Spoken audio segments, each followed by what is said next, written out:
at hindi siya sobrang bigat. As in, maniwala kayo mga mima, sobrang cute at sobrang portable lang, sobrang nipis niya at sobrang gaan niya.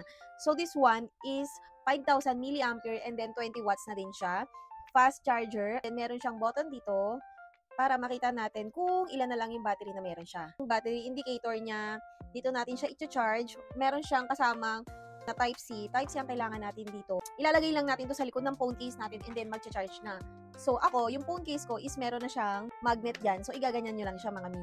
Charging na siya dyan. Sobrang kapit niya. Tingnan nyo naman kung gaano siya kanipis. Tingnan nyo naman. At hindi siya sobrang bigat. As in, maniwala kayo mga mima. Ayan, mahirap siyang tanggalin kaya sobrang kapit niya.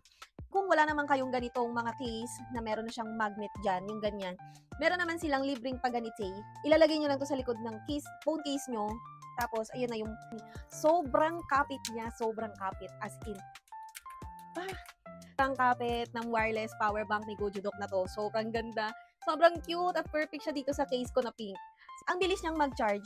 In fairness naman sa kanya, perfect tong wireless charger na to, lalo na kung parehas tayo na ayaw magdadala ng malalaking bag. Maliit lang na bag, kasyang-kasya yan. Kita niyo naman sobrang nipis, di ba? So, itabi mo lang sa cellphone mo, nag-charge na yan. So, kahit hindi ka na magdala ng malalaking power bank, lalo na kung mabilis lang naman yung mga galaan mo, para lagi kang safe.